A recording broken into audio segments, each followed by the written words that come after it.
Welcome to FFT Express. Let's talk wide receiver tiers right now with Jamie Eisenberg. I'm Adam Azer. Here's Jamie. He's got his wide receiver tiers, 12 of them, and well over 50 wide receivers that we're talking about here. So tier one, really? In these 12 tiers, 70? Oh, right, because the 12th tier was like 100 people. Yeah, it was a lot of guys. Yeah, we got a lot of names, but yeah, tier one had 5 players in it. And what do you think about Heath saying he considered AJ Brown to be a tier 1 wide receiver? I mean, look, it makes sense. If you're saying that he's the last guaranteed first round pick at his position, with the 5 guys almost certain to be, first round picks of Lamb, Hill, Jefferson, Chase, and Amon-Ra St. Brown, then AJ Brown is the next guy. And I think he's going to be a first round pick in every league. He was awesome for a significant stretch, 6 games in a row with 125 yards receiving or more. And then, just kind of fell off at the end of the year. I think if he had finished strong, gone into the playoffs and played well, it would be an easy conversation to say he's tier 1. But, you've sort of put some doubt in my mind, and understandably so, that what if Devontae Smith benefits more from Kellen Moore's addition than AJ Brown does? Everything I've read said that Brown will benefit.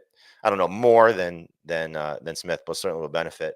So that's why I'm extremely confident in him. But that is a little bit of a what if it is Devontae Smith, boost more so than an AJ Brown boost. And so, that sort of keeps him out of tier 1 for me. But first round pick ahead of Garrett Wilson, ahead of Puka Nacua.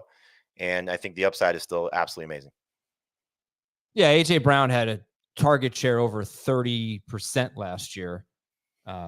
If it's 28%, 27%, and Devontae Smith makes up the difference, I think that's just good news, because you still get a really good player in AJ Brown, and then you probably get a really nice value in Devontae Smith, who's going to be in tier 5 for you. But we have tiers 3 and 4, and tier 3, just knowing you, it feels like you're much more likely to draft from tier 3 than tier 4. So tier 3 was London, Olave, Waddle, and Nico. Yours 3 and 4. No. Oh, yeah, 3 and 4, because Nico's in year 4 players. And tier 4 is Adams, Evans, Ayuk, Debo, Pittman, and Kupp. I just feel like your rosters are much more likely to be in tier 3 than tier 4. Or am I wrong about that?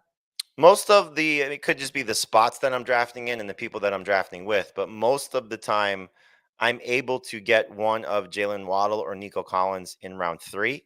And then typically, either you'll see Mike Evans or Devontae Adams go ahead of those two. The 49ers guys in some capacity go ahead of those two.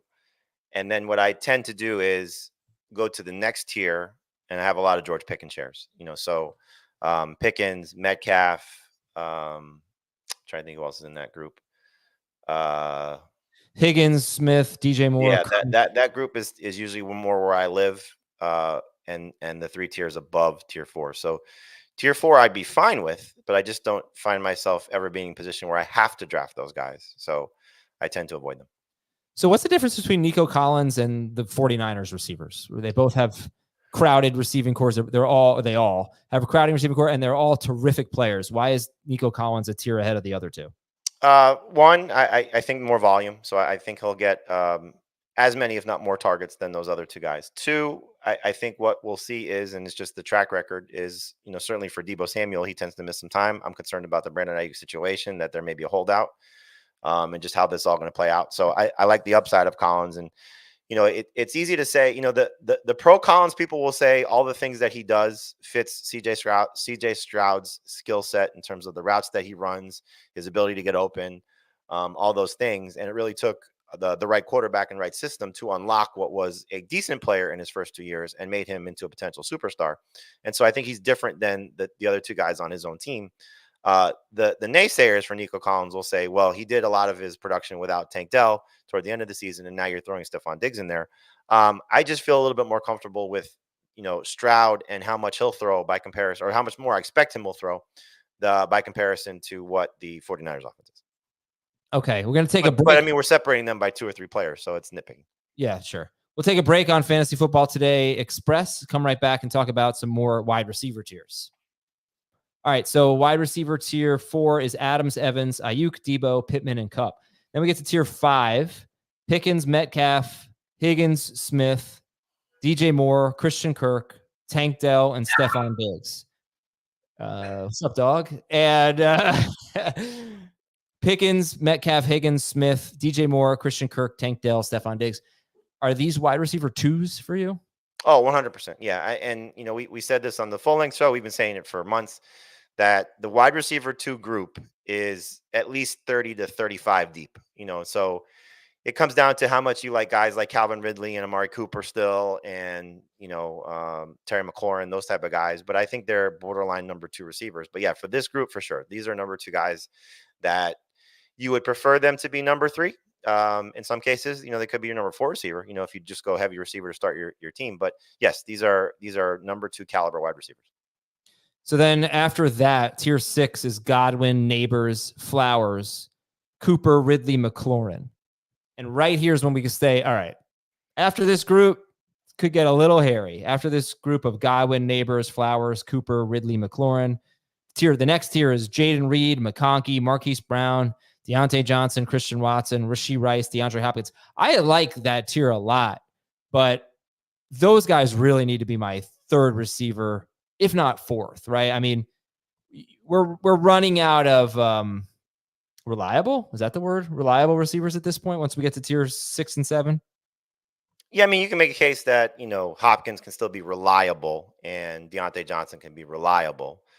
And even probably Jaden Reed, based on how he performed last year, that it was, quality season with still some room to grow. But yes, there's some questions here, but there's also a lot of upside, as we talked about. There's the chance for Christian Watson to have a big touchdown season if he stays healthy. Same thing with Marquise Brown, depending on the Rice suspension.